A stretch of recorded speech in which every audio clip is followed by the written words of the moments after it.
ওই তো গাছ থেকে টাটকা কাঁঠাল পেড়ে নিয়ে আসলাম। তো কাকিমাদের গাছের এই কাঁঠাল তো বললো নিয়ে যাও, তো নিয়ে এসে এই তো কেটে নিচ্ছি। নমস্কার বন্ধুরা, আরও একটা ভিন্ন স্বাদের রেসিপিতে আপনাদের সবাইকে স্বাগত জানাচ্ছি। তো আজকে কাঁচা কাঁঠালের তরকারি করব। কি করে করছি পুরো ভিডিওর সাথেই থাকুন, আশা করছি ভিডিওটা ভালো লাগবে। তো আমি এই তো কাঁঠালটা কেটে নিচ্ছি। আমি প্রথমে হাতে তেল মাখিয়ে নিলাম আর বটিতেও তেল মাখিয়ে নিয়েছি, তাহলে কাঁঠালের যে আঠা আছে সেই আঠাটা হাতে অতটা লাগবে না। আর আমি সুন্দর করে আগে পিস পিস করে কেটে নিয়ে তারপরে আমি বাকলাটা ছড়িয়ে কাঁঠালগুলো কেটে নেব। তো এই কাঁচা কাঁঠালের তো অনেক রকম রেসিপি আছে, আমার চ্যানেলে অনেকটা রেসিপি আছে। তো আজকে একটা ভিন্ন স্বাদের রেসিপি আপনাদের সাথে শেয়ার করছি। আর কাঁঠালের এইরকম রেসিপি করলে ভাতের সাথে খেতে দুর্দান্ত লাগে, রুটি পরোটা যে কোনো সাথে খেতে পারেন। তাহলে দেখে নিই আজকে কি কি লাগছে উপকরণ। আমি তো আদা, জিরা, রসুন, পেঁয়াজ সব বেটে নিয়েছি আর পেঁয়াজও কুচি করে নিয়েছি। আর এদিকে কাঁঠালের জন্য আমি সামান্য কটা আলু নিয়েছি আর মরিচটা বেটে নিয়েছি, কারণ আজকে ঝালের গুঁড়া ছিল না, সেজন্য আমি লাল মরিচগুলো বেটে নিলাম। এবারে চুলা ধরানোর পালা, আমি চুলাটা ধরিয়ে নিচ্ছি। তো চুলাতে আমি কড়াই বসিয়ে দিলাম, এবারে পরিমাণ মতো জল দিলাম। এবারে কাঁঠালগুলো দিয়ে আমি বেশ কিছুক্ষণ সেদ্ধ করে নেব, অন্তত 20 মিনিট। তো 20 মিনিট পর ঢাকা খুলে দেখে নিচ্ছি কাঁঠালগুলো কেমন সেদ্ধ হয়েছে।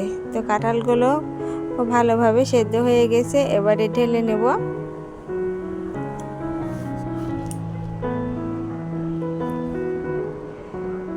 তো ঢেলে নিলাম, এবারে আমি জলটা ফেলে দেব আর আবারও কড়াইতে আমি পরিমাণ মতো তেল দিয়ে নিলাম। এবারে আমি যে আলুগুলো কেটে ধুয়ে নিয়েছিলাম সেই আলুগুলো এবারে ভেজে নেব। তো এই কাঁঠাল রান্না করার জন্য আমি এই 2টার মতো আলু নিয়েছি আর লবণ আর হলুদ দিয়ে আমি লাল করে আলুগুলো ভেজে নেব। তো এই কাঁচা কাঁঠালে যদি রেসিপি থাকে তাহলে মাংসকে হার মানাবে এই রেসিপিটা। তো আমার ভাজা হয়ে গেছে, এবারে তুলে নেব। ওই তেলে আমি ফোড়নের জন্য শুকনো মরিচ আর তেজপাতা দিয়ে দিলাম। তো ভালোভাবে পুড়ে গিয়েছে, এবারে আমি জিরা, দারচিনি আর একটু সম্বারা আমি দিয়ে দিলাম ফোড়নের জন্য। আর পেঁয়াজগুলো দিয়ে আমি কিছুক্ষণ ভেজে নেব, খুব লাল করে ভাজবো না, জাস্ট একটু ভেজে নেব।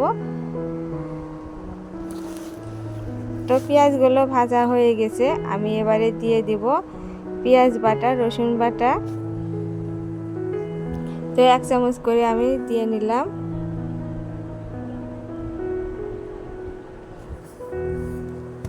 তো মশলাটাকে চুলার হিটটা অল্প করে দিয়ে আমি ভেজে নিচ্ছি। আর এবারে দিয়ে দিলাম এই মরিচের বাটা, লাল মরিচের বাটা আমি 2 চামচ দিয়ে দিলাম।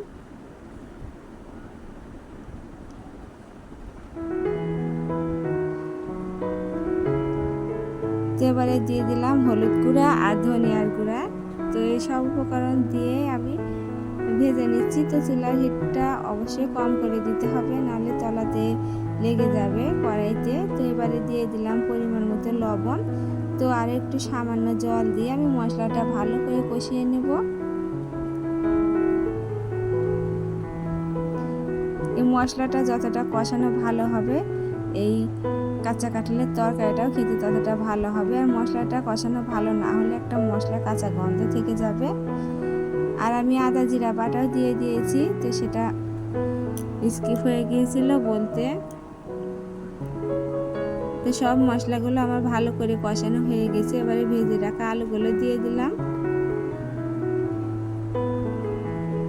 তো আলুগুলো দিয়ে একটু নেড়ে চেড়ে নিয়ে আমি এই কাঁচা কাঁঠাল সেদ্ধ করা এটাও দিয়ে দিলাম। দিয়ে আমি মশলার সাথে ভালো করে কষিয়ে নেব কিছুক্ষণ। এইভাবে আমি কষিয়ে কিছুক্ষণ রান্না করে নেব।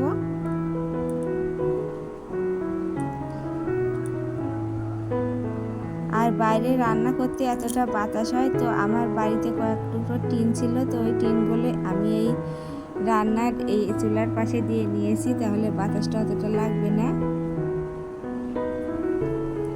তো আমি এই কাঁচা কাঁঠালগুলো একটু এইভাবে অনেক কষিয়ে নিচ্ছি কিছুক্ষণ এই মশলার সাথে। তো বন্ধুরা, আমার আজকের রেসিপিটা কেমন লাগছে কমেন্টে জানাবেন, আর আমার চ্যানেলটিকে সাবস্ক্রাইব করে আমার চ্যানেলের সাথেই থাকবেন। আর যারা ফেসবুক থেকে দেখছেন লাইক এবং ফলো করে দেবেন এবং শেয়ার করে দেওয়ারও অনুরোধ জানাচ্ছি।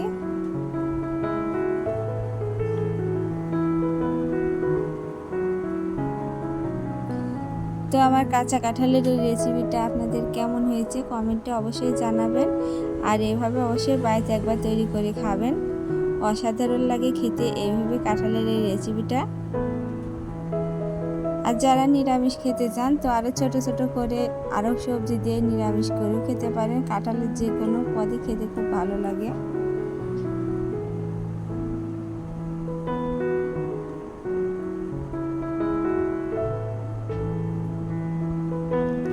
তো দেখে বুঝতে পারছেন আমার এই কাঁচা কাঁঠালটা কষানো হয়ে গেছে। এবার আমি এতে সামান্য একটু জল দেব, দিয়ে ফুটিয়ে নেব আর একটু মিশে যাওয়া পর্যন্ত।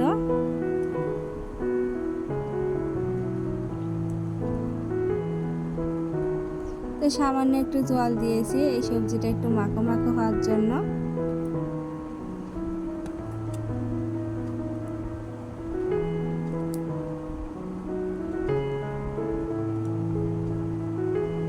তো এবারে দিয়ে দিব আমি সামান্য চিনি, স্বাদের জন্য আমি একটু চিনি দিলাম। আর এবারে দিয়ে দিলাম ভাজা জিরের গুঁড়ো। তো আমি আরও কয়েকটা কাঁচামরিচে দিয়েছিলাম ঝালের জন্য।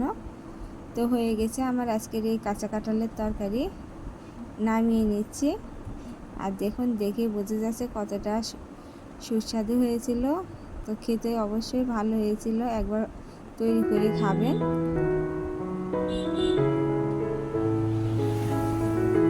তো এই ছিল আজকের রেসিপি।